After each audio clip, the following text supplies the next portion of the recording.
They gave my golden boy brother $150 kelvins for a house, but when I asked for a small loan, they called me a failure. So, I went no contact. 2 years later, my failure project had millions of views online. They found out, they showed up at my launch party. And my brother demanded, "You need." I just said, "I understand, Mom," and I hung up the phone. I didn't cry. I didn't throw my phone against the wall. I didn't scream. I just sat there in the silence of my tiny rental garage, listening to the buzz of the fluorescent light overhead. And I felt nothing. Just this cold, quiet clarity. The kind you get when a fever finally breaks. The final illusion had shattered. I wasn't a daughter. I was a line item. An asset to be dismissed, while the real investment, Christopher, got his $150,000 payout. I opened my laptop. It was an old model, the hinges loose, but it was mine. I'd bought it with my own money from my first big mechanic job. I went to my bank's website. There's something they didn't know, something I had never told them. For the last 2 years, I had been paying the second mortgage on their house. It started during one of my father's temporary financial crises. He'd sworn it was just for 6 months, just to get them over a hump. That was 24 months ago. $1,200 every single month automatically transferred from my account to theirs. I'd been eating instant noodles so they could keep their 4-bedroom house, the same house my failure of a career wasn't good enough for. I found the scheduled payment. There it was. Monthly family support. The name I'd given it made me sick now. My cursor hovered over the cancel button. This is where I'm supposed to feel guilty, right? This is the part where I'm supposed to remember that they're still family. But the truth is, sometimes the word family isn't a bond, it's a cage. We're taught that severing a bloodline is the ultimate sin, that you must endure any amount of pain, any amount of disrespect in the name of loyalty. But I was done. This wasn't a hot, impulsive act of revenge. It was a cold, necessary amputation. It was a form of self-preservation. You can't heal when you're still tied to the thing that's making you sick. This wasn't about abandoning my family. This was about finally refusing to abandon myself. I clicked the mouse. A small box popped up. "Are you sure you want to cancel this recurring payment?" I clicked confirm. Then I picked up my phone. I opened my message thread with my mother, Jennifer. I typed 10 words. "Payment canceled. Don't contact me again." I hit send. Then I blocked her number. Then I blocked my father, Michael. Then I blocked my brother, Christopher. I turned off my laptop, stood up, and for the first time in 28 years, I could finally breathe. That click was the coldest, most satisfying sound I'd ever heard. You might be thinking, "That's brutal, Emma. How could you just cut off your parents like that over money?" But you have to understand. That click wasn't about the money. It was about the receipts. It was the final tallied cost of being the other child. My whole life I was the black sheep and Christopher was the golden child. He was the one destined for finance, for a big house, for a life that looked good in a Christmas card. I was the one who got dirty, the one who liked welding torches more than weddings, the one who was good with her hands but bad at playing their game. I remembered so clearly sitting in their perfect beige living room 2 years ago. I'd just landed my first major auto body contract, but my hydraulic lift was failing. I'd worked out a business plan. I just needed a cosigner for a $20,000 business loan. My father, Michael, literally laughed. $20,000, he said, not even looking up from his newspaper. "Emma, that's a lot of money to waste on a hobby." A hobby. I'd been working 60-hour weeks rebuilding engines from scrap, but to him it was a hobby. 6 months later, Christopher got in trouble with some bad stock market bets. He'd lost $25,000. My mother, Jennifer, called me in tears. "Your brother is so distraught, honey. We have to help him. We have to make this go away." And just like that, it was expected. Not asked. Expected. I drained my savings, the money I'd been setting aside for that new lift, to cover the debt of the golden child. I was the family's invisible investor, the silent, uncredited producer of Christopher's success. And you know, the craziest part isn't that they did it. It's that they did it without even thinking. This is the trap of normalized cruelty. When a family dynamic gets this skewed, the injustice becomes routine. The favoritism becomes the air everyone breathes. They weren't trying to be monsters. In their minds, they weren't. They were just supporting the good investment Christopher and taking from the utility account me. It's just what they'd always done. They'd normalized the cruelty of it all, turned their cruelty into a simple household budget. And in that system, I was just a cost they assumed would always pay itself.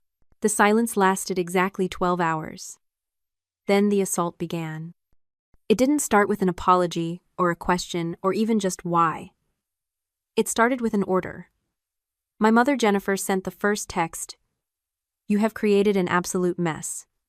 Your father is devastated. You need to call him and apologize immediately." I read the words over and over. Apologize. Not can we talk, not did we hurt you. Just fix the problem you created by reacting to the problem we created. I didn't respond. An hour later, my father Michael made his move. He went public. He posted on Facebook. I know because my cousin sent me a screenshot. It was a picture of him and Christopher, arms around each other, smiling. The caption read, "It's sad when children forget the sacrifices you made for them. Some people are just ungrateful." Ungrateful. The word burned. The man I'd been secretly paying $1,200 a month to for 2 years was publicly calling me ungrateful. He was already spinning the narrative, painting himself as the victim before anyone even knew the story. It was never about the truth. It was only ever about the image. Then came the final blow from the golden child himself, a text from Christopher. "Hey Emma, you're really overreacting. Are you seriously going to let them lose the house just because your pride is a little hurt?" Mom's crying. "Just grow up and say you're sorry so we can all move on." So we can all move on. That was the line that snapped everything into focus. Their entire strategy was to make me the problem. My reaction was the inconvenience, not their decades of favoritism. My boundaries were the issue, not their complete lack of them. They weren't angry because they'd hurt me. They were angry because their ATM had just declined the transaction. They thought they could bully me, shame me, and gaslight me into submission just like they always had. They thought I'd come crawling back, begging for forgiveness, ready to turn the money back on just to make the yelling stop. I looked at the text from my mother demanding an apology. I looked at the screenshot of my father calling me ungrateful. I looked at my brother calling me petty. And I put my phone on silent. They thought this was an argument. They had no idea it was a declaration of independence. Their attacks didn't break me. They just proved beyond a shadow of a doubt that I had made the right choice. I decided to take that $1,200 a month, my ungrateful tax, and invest it in the only person who'd ever given me a decent return, myself. I'd always had this crazy idea. My work as a mechanic and metal artist was my passion, the hobby my father laughed at. I dreamed of building a mobile studio, a tiny home on wheels, something that was entirely mine, built by my own hands. 2 days later, I found it rusting in a scrapyard outside Austin. It was an old 40-foot school bus, completely gutted windows, shattered, covered in rust and bird droppings. It was perfect. It looked exactly how I felt. The owner wanted $8,000 for it. I paid him in cash from my savings. My boyfriend Jonathan thought I was insane. He's a carpenter, a man who sees the world in clean lines and perfect joints. He looked at the rusted-out shell and just said, "Emma, that thing is a tetanus shot waiting to happen." I know, I told him, running my hand over the cold, flaking metal. "We're going to call it the Phoenix Project." He smiled, finally getting it. "Rising from the scrap iron, huh?" Exactly. And that's what we did. But I wasn't just building a house. I was building a case. I set up my phone and I filmed everything. I filmed myself grinding away the rust-welding new supports, cutting into the steel. I filmed Jonathan framing the walls, building custom cabinets with the precision of a surgeon.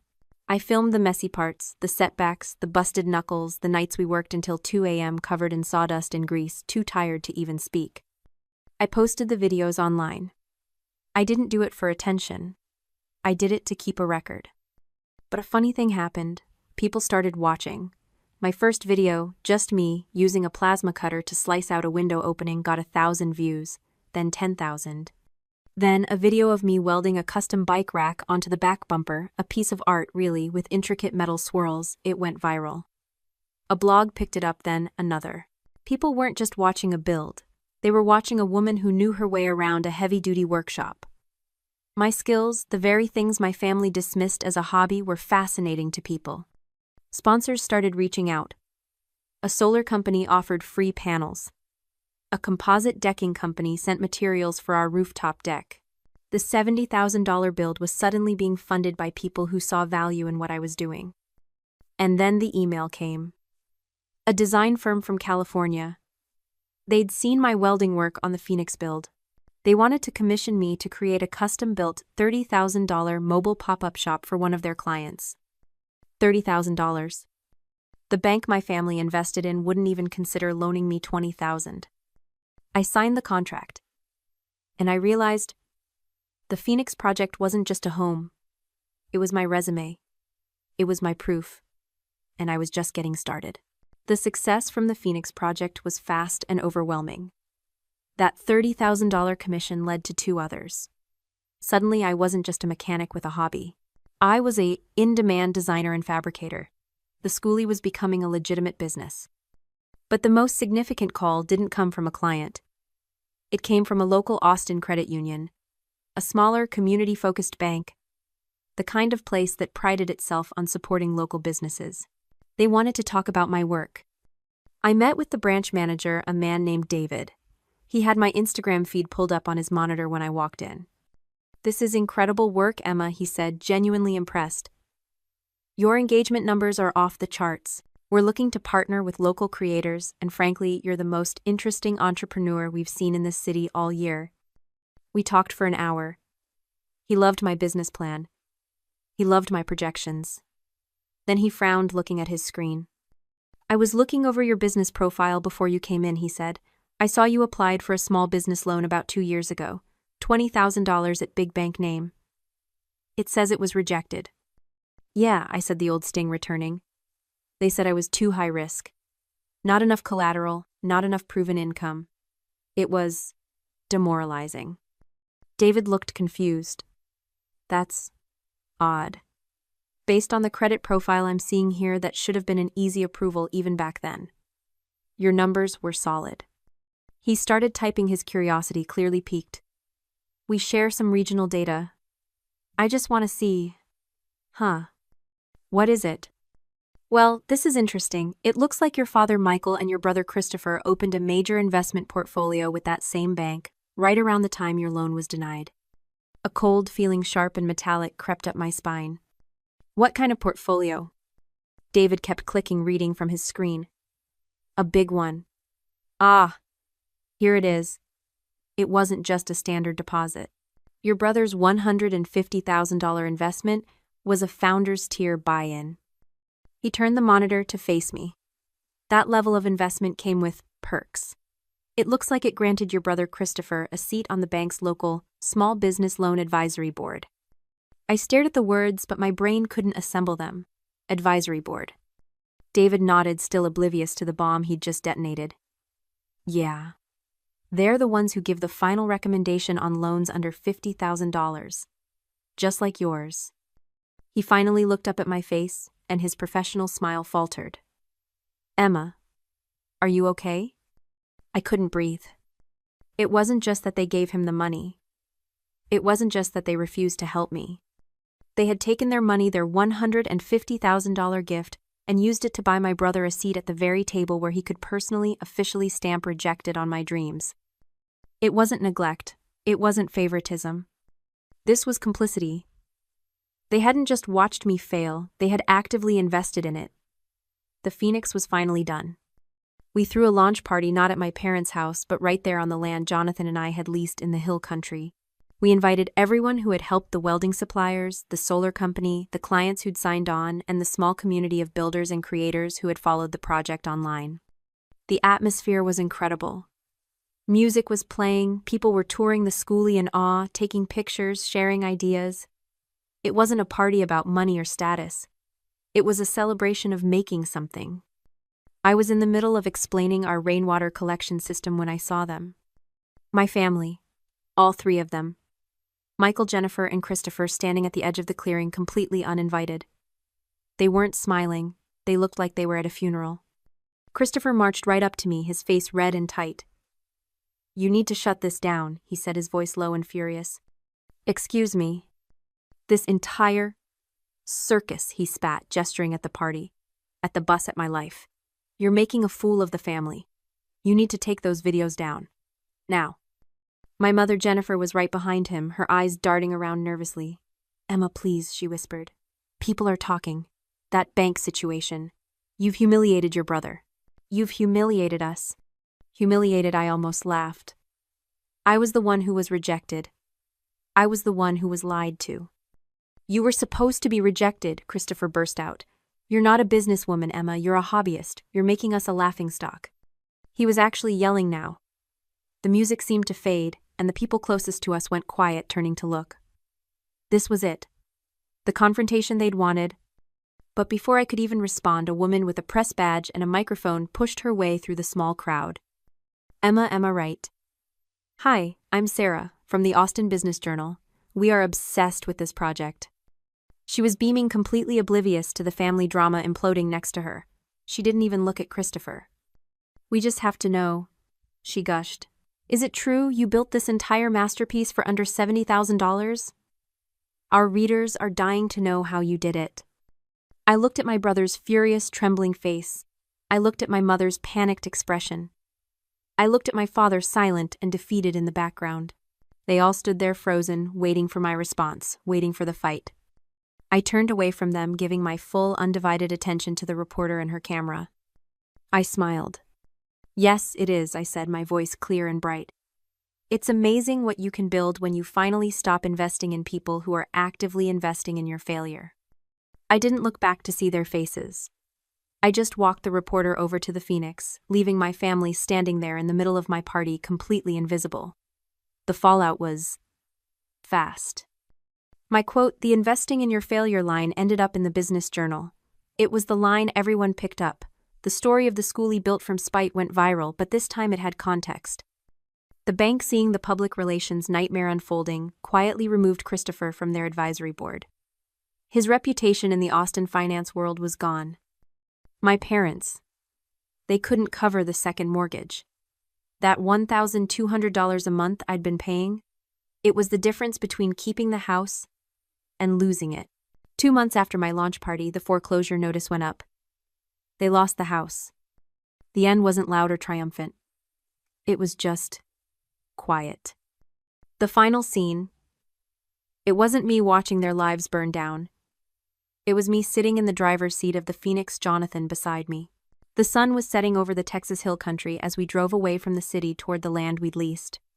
I was driving my house, my business, my future, a future I built myself literally from the scrap iron they left behind. People talk a lot about revenge. They focus on the past, on tearing down what hurt them. But that's not real justice. That's just balancing a ledger of pain. I learned that true victory isn't about destruction, it's about creation. It's the justice of the sower. My real win wasn't watching their world collapse. It was in sharing my process. It was in every video of me welding, every post about Jonathan's carpentry, every time someone commented, "I didn't know I could do this too." By building my own freedom, I sowed seeds of inspiration, giving thousands of other people the courage to build theirs. That's the ultimate victory. Not focusing on their ending, but creating a new beginning for myself and for others. What's your story? Have you ever had to build your own success from the ashes? Share your story in the comments below. And if this story resonated with you, please share it with someone else.